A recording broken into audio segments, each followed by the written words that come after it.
Hi, I'm Terrell Turner, the host of the Business Talk Library, and today I have another special guest on. And this one I think is very special and will be very impactful for all of the listeners and the watchers.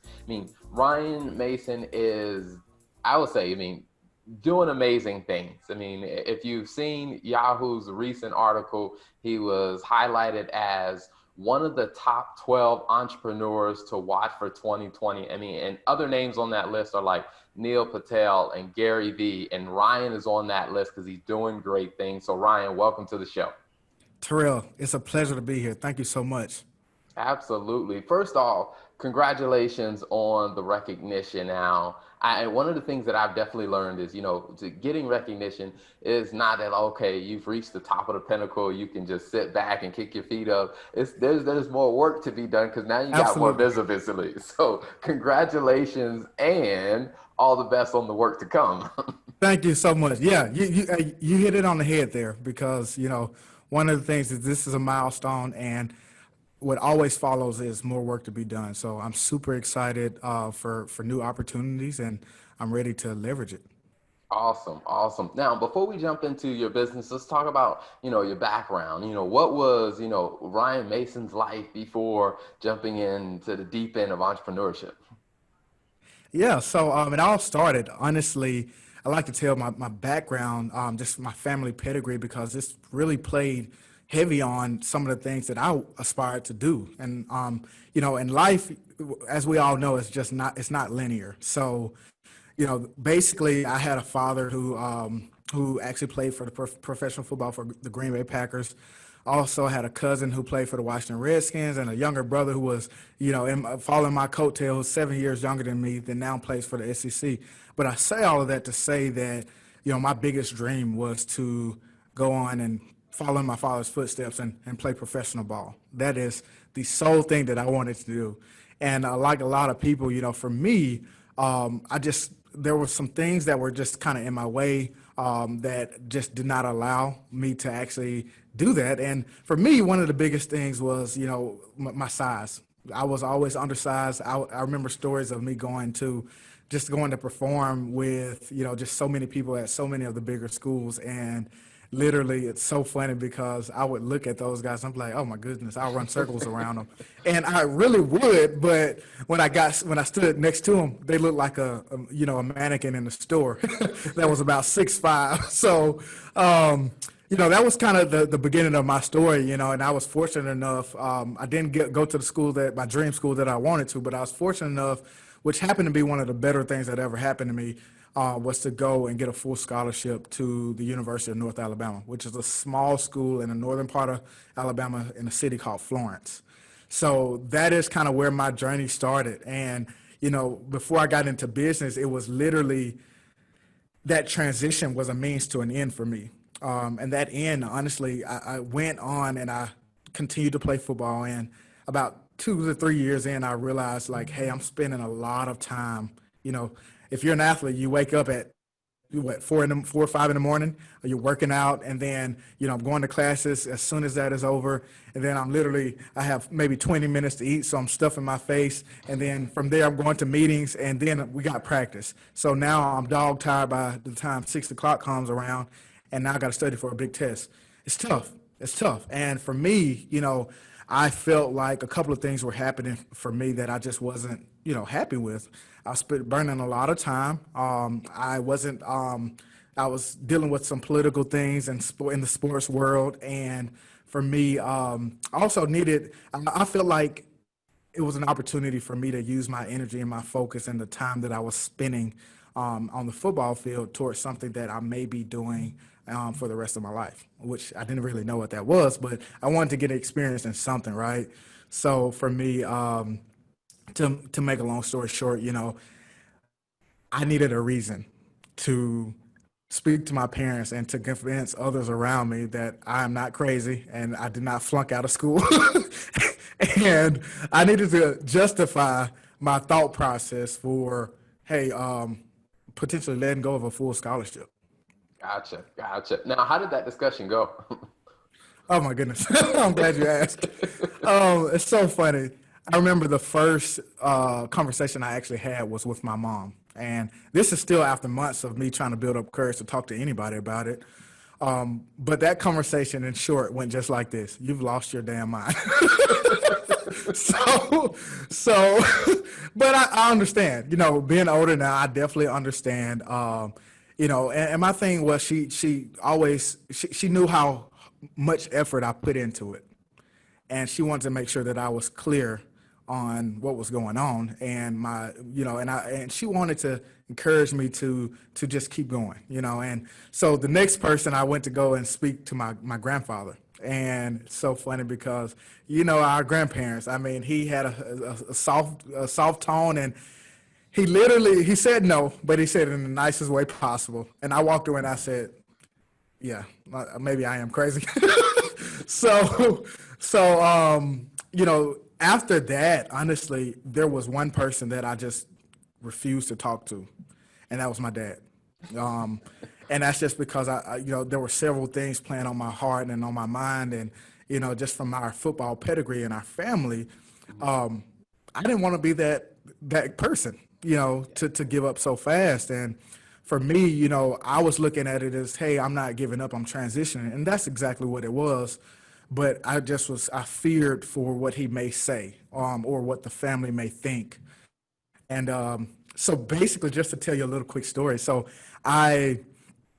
one Christmas break, and this is when I had the first idea for my first business, but one Christmas break, I decided to basically just go in and start figuring something out. I started to ramble, and I started to just, you know, dip and dive into some different things, just trying to test the waters to see what I could possibly do to justify this whole conversation.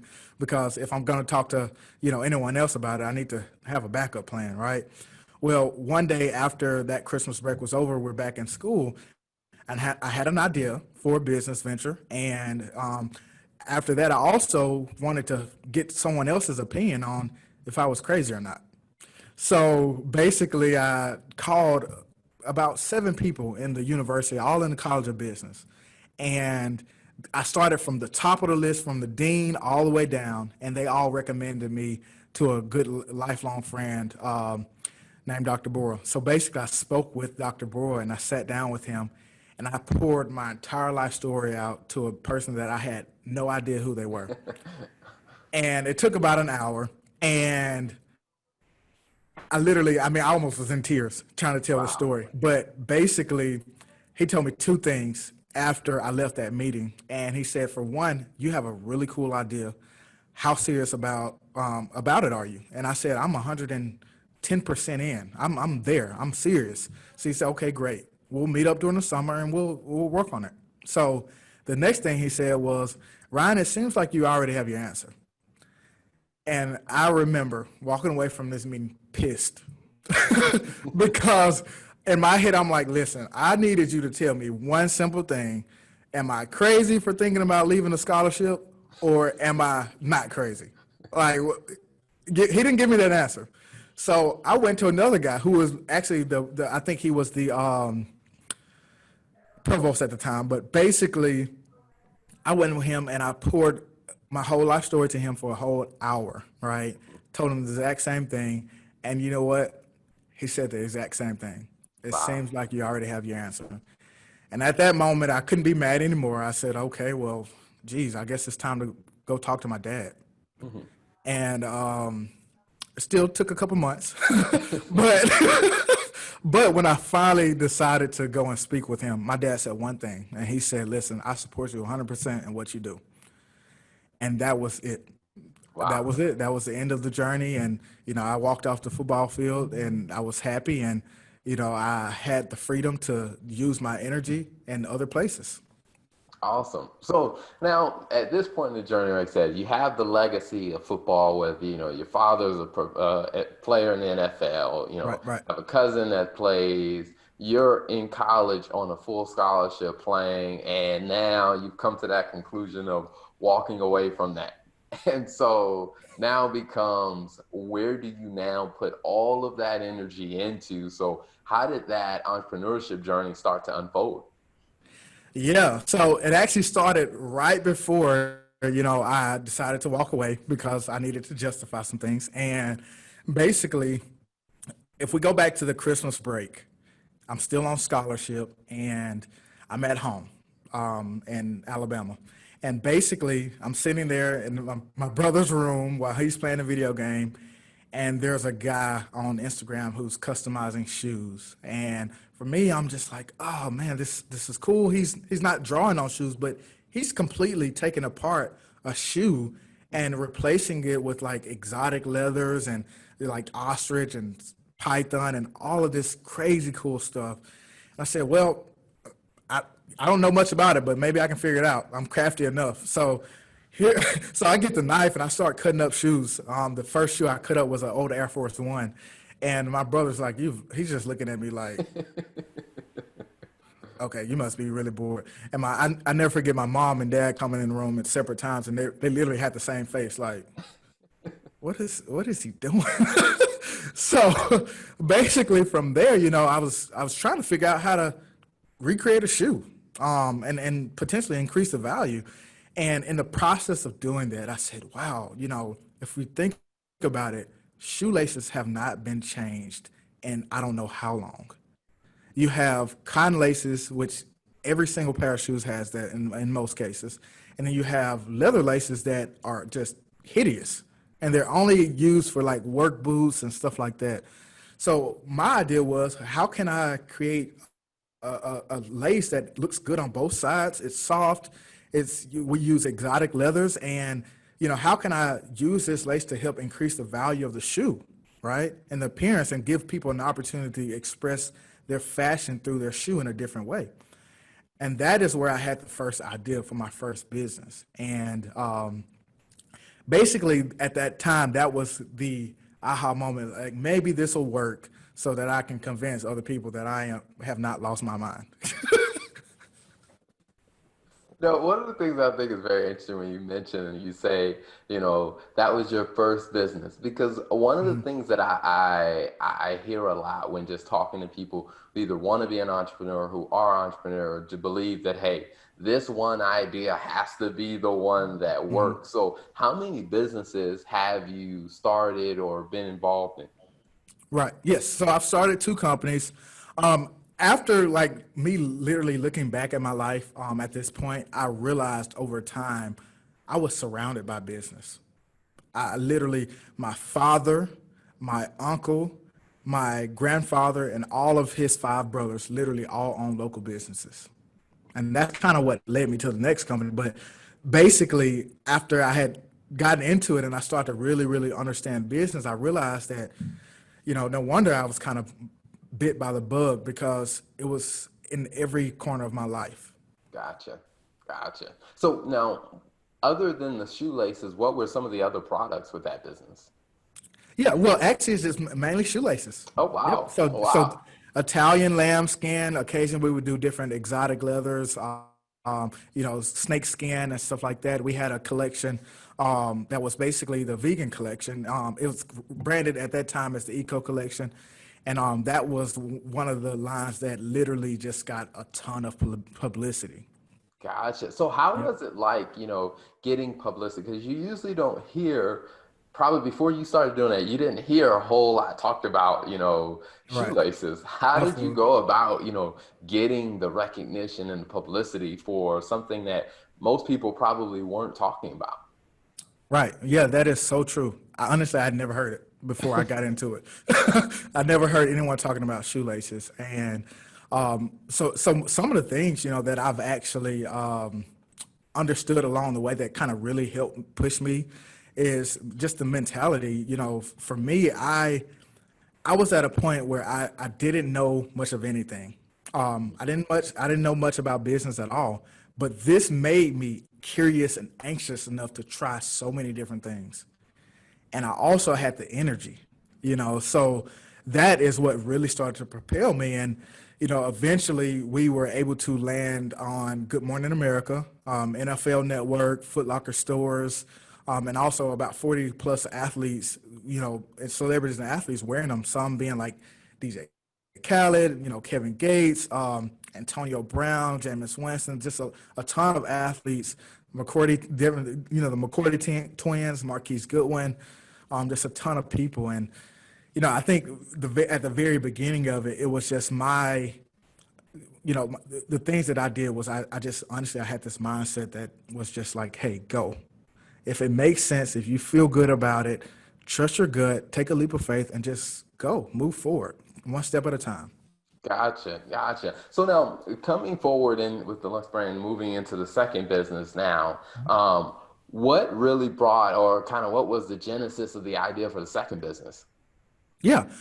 So actually, just being in a small area, I was in a small area. We're talking about Florence and Muscle Shoals, Alabama. For me to be at the time I was maybe about 23, 24 ish. And for me to be having that much success with a shoelace company. And it's so funny because I used to tell people, yeah, I make shoelaces just so I can get the reaction. But basically, being in that small area, it caught word very fast. And a lot of local businesses, just from me doing that, were starting to reach out to me and say, "Hey, Ryan, you've done a lot of really amazing things. Can you help us out?"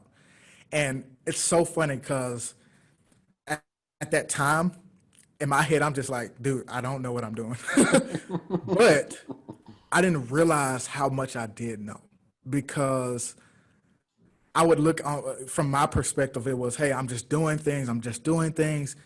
And there it was a system, certain things start to work a little more than others, and I was able to make a process from that. And basically, before you know it, I'm talking to people about their local businesses, and they're like, in my 30 and 40 years of business, I've never heard anything like that. Wow, And wow. and for me it's mind blowing because I'm just like, I didn't, I just started doing stuff. But along the way, I was able to start the process and systematize these things. And basically, we have a book coming out, by the way. I do want to mention that later on, but it's all of these processes that were I used to help me, and not only me, but my clients start to achieve those, the similar success. Gotcha, gotcha. So now for the second business, like how are you kind of managing just, the reality of juggling both? Yeah, oh, that is a big one. So the biggest thing I like to tell people, there's no INT, and Rome was not built in a day, and it was not built by one person. So team is the big caveat there. So I believe in people, process, and platform. Okay, so the right people generate leads. They steer the ship. They provide. They employ the vision of the company, and they follow a process. So the right people follow a process, and they use platform to do it at scale. So people is that caveat there that basically allows you to start to juggle two different companies at once. And there's been a time where I didn't have that, and I definitely felt it every day, every single day. So, but when I started to finally understand the value of having a team behind you, and I started to understand the mentality of becoming a leader and not a boss, but a leader and leading them, then I was able to start to leverage things and start to build and grow and see the fruit of our collective. Mhm. And then, I think it's interesting you use that analogy about, how Rome wasn't built in a day because for years I've heard people say that. And then like a couple years ago, my wife and I, we actually went to Rome. And when I was there and I actually saw all that was built, like I knew that they had done great things.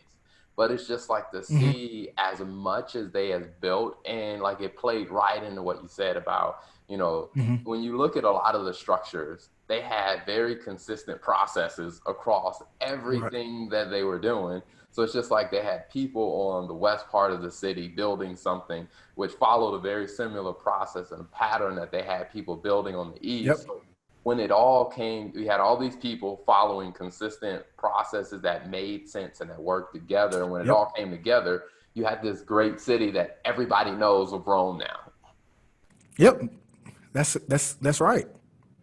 And I think that plays a lot into, like I said, what you talk about, like you said, building a business is just having the Mhm. people and the processes and making sure, like I said, being a leader, making sure it all works together. Now, I guess, with everything that you're doing with, with your businesses and getting out the recognition, do you find yourself now as a leader having to champion the brand recognition for it, or do you find yourself spending more time kind of laying out the vision for the team?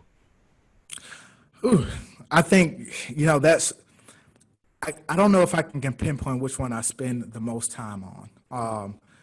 It is a happy balance between both. I definitely know, for me, just like, for example, some of the recent things that has happened for me, I have to champion that, right? Mhm. um, but also that helps so many other factors that helps me bring people on, that helps their morale, they helps them understand the vision as well. So that's another thing. It's never just one fold where, hey, the recognition goes to me and that's it. No. So the recognition goes to me and I'm able to employ and let people know, hey, because of the teamwork, because of the people that are helping behind the scenes, we're able to overcome and conquer and do what we normally do at a more amplified level. Mhm. And which brings me back to something that, like I said, the Yahoo article of, you being featured as a top 12 entrepreneur to watch for 2020. I mean, when that came out, what was the reaction of the team?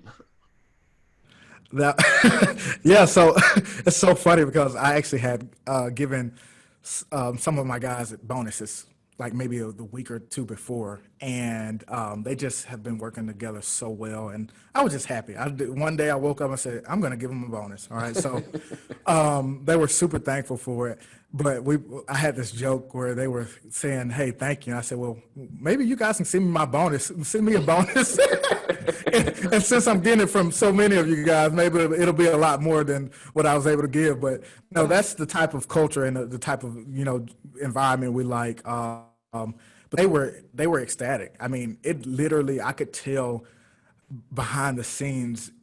You could tell that people were like, okay, we are playing ball now. We are playing ball, and it's so funny because one of the conversations that was had by Charlie was, hey Ryan, I don't know if I should, be. We were talking about some outreach stuff. He said, listen, let's just go to the top now. So there's no need to skip around and let's stay where we are. Let's just go ahead and go all the way to the top. And I'm like, okay, let's do it. So, but it's really effective. It's really effective. Mhm. Awesome, awesome. So now when you think about, your businesses, like what do you see as like kind of the next goal for you and the team, and like what's the picture that you paint for them to aim for? Right. So we definitely I want to actually be able to impact 100,000 plus businesses. And I want to basically be able to build a culture so solid that people are able to look at us and say, hey, I want to model my culture and the spirit of a business behind what Biz Buzz and Luxe Brand is doing. So I think that's the ultimate goal there, is to build such a strong, tight knit group of people who have similar goals, similar missions. And, honestly, the type of person I am is, you know, I love to see my people grow. And I understand that sometimes they grow into other paths and other areas, but I want to be able to say that, hey, I've impacted them and I've literally been the reason to pour into them so that they can actually feel extremely confident, and whatever path they decide to go on, they can always credit, hey, the atmosphere that I came from is top notch. So I don't want anything less. I want something just as good. Awesome, awesome. Now, we've done a great job of talking about, your background, talking about, the business story, the challenges, the victories. What I do want to do is I want to give a spotlight to, if someone wanted to do business with BizBuzz, what are the products and the solutions that they would be looking for? Right, right. So basically, let me give you a background. BizBuzz, we provide integrated marketing automation software for small businesses. Okay. So what this looks like is we believe that there are 5 pillars to marketing, okay? And basically those pillars are wrapped around the modern customer journey. So as we know, there's so many things that are changing now at a rapid pace. But the first, so out of those 5 stages, you have, awareness, and usually that's the first thing that happens, right? So let's say a customer is going to walk through that customer journey. The first thing that usually happens is they find some type of awareness, right? So in the past, this has been maybe like a billboard or some type of TV ad or something like that. But now some of those things are not going away completely, but they're just being supplemented by digital stimulus. So now you got things like Facebook and Google ads. You have text programs, loyalty programs, email marketing, and stuff like that, right? So once that customer or prospect actually gets that first initial stimulus, the next thing they usually do is they pull out their phones and they search for the business, all right?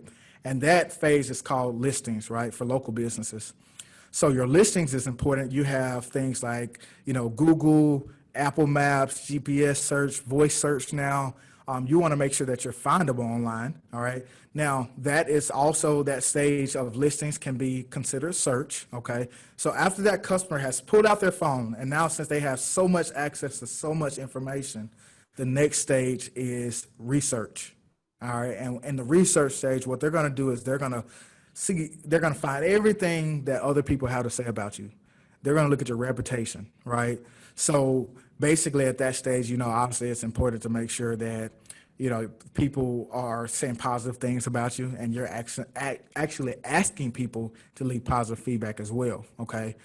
And then that funnels on into the point of conversion, all right? And in most cases now, especially now, that can be the digital website. So that is where people are, getting their information online, and they're going to your website to convert, okay? And then the last stage is advocacy, okay? And that is basically at that stage where they share their experience, whether they loved the product or they hated the product, all right? So what our solution looks like is for all 5 of those stages, we understand that there are tons of options, and there's tons of options that don't connect with each other, and there's tons of time that has to be spent going from place to place and doing this and doing that and tweaking this and getting reporting here and mixing that reporting together with another place, right? So what we've done is we've created a full stack, basically one-stop shop solution that allows you to understand or do your own advertising, right? So through social media and Google, as well as manage all of your listings, right? So all the different places online your business is being listed at, manage your entire reputation, whether that's reviews, testimonials, mentions online, and all of that stuff. And then also, when you talk about the point of conversion as well, you can actually build your website by the click of a button in our platform. Wow. So then the last stage of advocacy, we also have a CRM that we've partnered with a company on, and basically that integrates. So all of it's connected, and now you don't have to go into 30 different places to handle those functions. And then the last piece is the reporting. All the reporting is, connected and integrated so that you don't have to, obviously, again, go to 15 different places to understand what's effective and where can you actually spend more money or less money and make the biggest difference. So the uniqueness about all of that is we also do services on top of that. So either we can give you the DIY tool so you can do it yourself, which we call it the Pro Toolkit, or we can pick up the ball, dive under the hood, and work with you to bring that your vision to life. Okay, awesome. Now, if someone is interested in, buying the shoelaces, where can they find you online? Yeah, so you can actually go to luxebrand.com. So it's LUXE hyphen brand, BRAND.com. Awesome. Now, And that's where you'll be able to get that. if they're looking to do business with you on Biz Buzz, where can they find you online, and where can they follow you on social media as well? Absolutely. So BizBuzz is BIZBUZZ digital, DIGITAL.com. And that is where you can find me. And for my personal site, which kind of redirects you to different places. It's ryandmason.com. So RYAND as in dog, MASON.com. And lastly is there, I am releasing a book, and I would love to just chat about that for a second. But when we talk about, we mentioned this whole conversation, we talked about a lot of process, right? And I firmly believe in process because, like I said, the right people use a process, okay? So what I've been able to do is, along with me building my company and also helping 200 plus other businesses understand the effectiveness of marketing and also implement marketing strategies, I've been able to completely document the entire process from point A to Z. All right. And all of that is going to be in a book that I'm going to be releasing at the end of November. So there's actually going to be a early access. It's going to be for $1. So definitely make sure that you guys go and check that out. So you can get to that from my personal website at ryandmason.com. If you scroll down about halfway through the page, you'll see all the book details. And basically from there, you should understand the process that we use to help our clients. Awesome. Awesome. Now, and also, where can they find you on social media? Yeah. So my Instagram is my main channel, but that is at great GREAT _ Mason MASON. So the great _ Mason. Gotcha. Gotcha. Awesome. Now, one of the questions that I like to ask before, we wrap up, and it's a question I ask all the guests that come on, is when you think about, your journey, the ups, the downs, the twists, the turns, the victories, the disappointments, right, all of it, what are 2 pieces of wisdom that you've picked up in your own journey that you think other entrepreneurs should know and embrace? Right. Number 1 is successful people fail their way to the top. So many times we literally talk ourselves out of things because we feel like we can predict the future, and we can't predict the future. I can't tell you how many times that I literally walked away from a situation or thought about it and really pondered on it and then went and something crazy happened from it. So, we got to realize that, hey, successful people do fail their way to the top. So we got to challenge ourselves to actually do and try new things, because once you fail at it, that does not mean that you're giving up. All right, there's a difference. So that's number 1. The second thing, I would have to say, it's wrapped around just not giving up. I think so many of us, especially right now, we're dealing with this a lot with our local business clients, but we don't know what that outcome is again, and we don't know when our breakthrough is. So to say that, in my own personal story, I could have given up several times. I could have decided to, hey, just go back and throw, lock the doors and throw away the key, but I didn't. And the second that I decided to not do that is when I started to see success. I started to put, one leg at a time and walk with one leg at a time. And I started to use what I had in front of me. So, my biggest thing is, successful people fail their way to the top and don't give up, because awesome. You never know the outcome. Awesome. Well, Ryan, thank you so much for coming on the show. Appreciate the opportunity to hear about your story. I mean, again, just an amazing journey of, like I said, going from the legacy of an NFL player to now a very successful and continuing to grow entrepreneur and leader. So definitely thank you for coming on to the show. Really appreciate it. Thank you for having me. I enjoyed it. Thanks for tuning in to the Business Talk Library. If you like what you heard and you want to hear more, be sure to click the subscribe button and follow us on all social media platforms as the Business Talk Library.